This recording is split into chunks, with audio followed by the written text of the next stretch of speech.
let's start creating the Add Transactions API to insert data into this transactions table.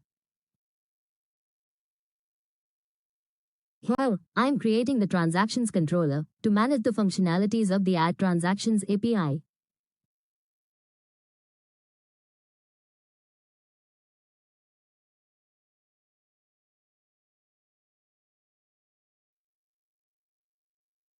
Next, we will import the transactions model.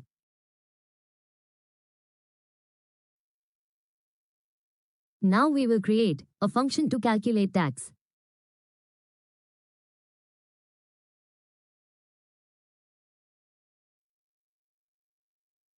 In this function, we will define multiple country names along with their respective tax rates, making it easier to calculate the tax amount.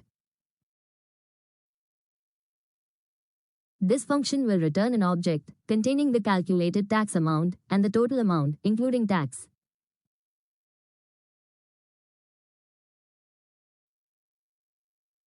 Next, we will create the add transaction function, which will be asynchronous function.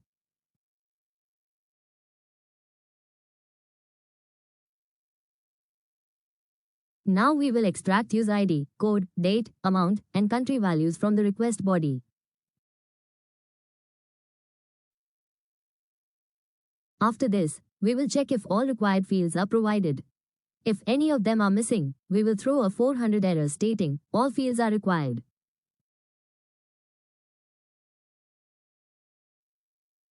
Next, we will validate whether the provided amount is a positive number. If it is not, we will throw a 400 error stating amount must be a positive number.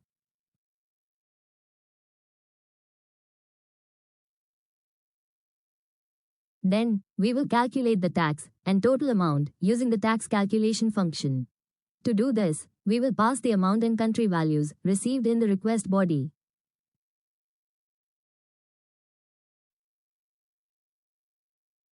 Finally, we will create a new transaction in the database using the transactions model and respond with a success message along with the transaction ID.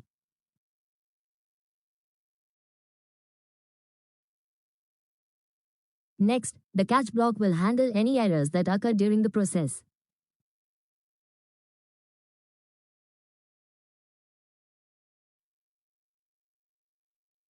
Now, let's start creating an API to retrieve transaction data from the transactions table.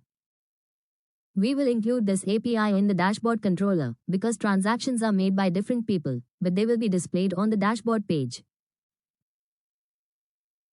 Let's import the transactions model here as well.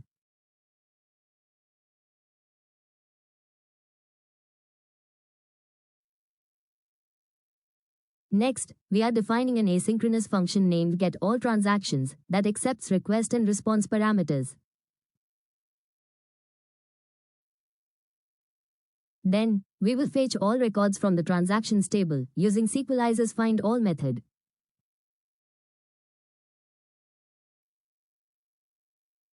Then using the REST.js method, we will send this response to the client. In short, this API will return all transaction records. If an error occurs during the database query, it will be caught by the catch block, and the server will respond with an HTTP status code 500 stating database query failed.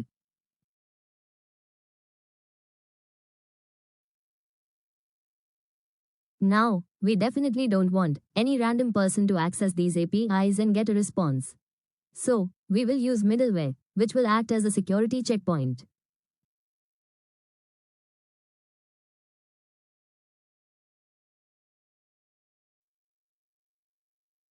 So inside this middleware folder, let's create a file named authmiddleware.js.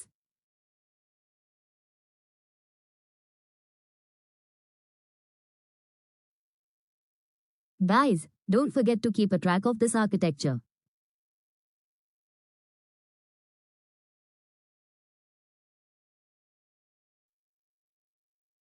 Next, we will import the JSON web token module.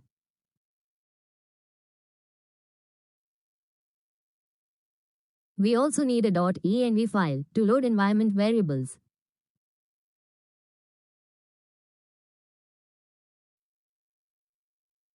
Now, we will create a middleware function, which means it sits between the request and the root handler.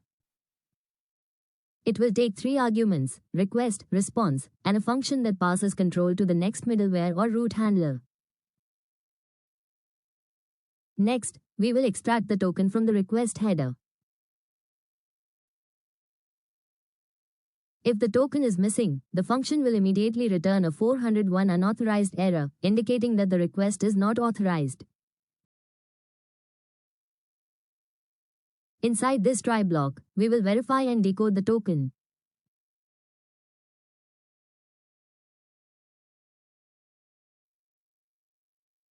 With this function, we will ensure that the token contains a valid user ID, the request body contains a valid user ID, and the user ID in the token matches the user ID in the request body. If any of these checks fail, a 403 forbidden response is sent with the message, invalid user or token mismatch.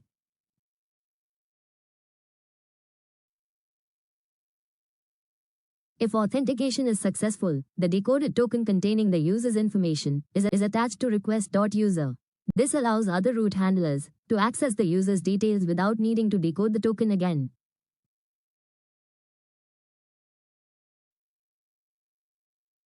If all checks pass, the next function is called, allowing the request to proceed to the next middleware or root handler.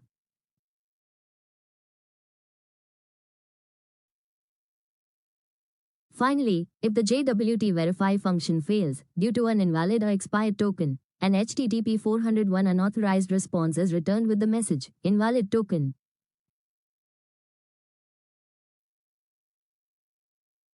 Now, we need to add this authenticator to our root, so that, whenever a request is made to retrieve transactions, authenticate user will run first to validate the JWT token. If authentication fails, an error response will be sent. If authentication succeeds, control will be passed to get all transactions, which will then execute and fetch transactions from the database.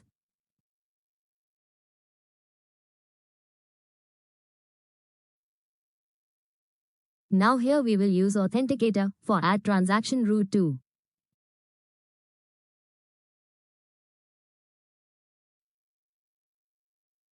Here, we have completed creating both APIs. Let's test them using Postman. Here I have already created a request for both APIs. Now, let's send the request and check the response we receive. Don't forget to add the token in the headers tab with the key, authorization, and the value is bearer space JWT token, like this. And I am using this token, which I received in our land to dashboard API, to access the dashboard.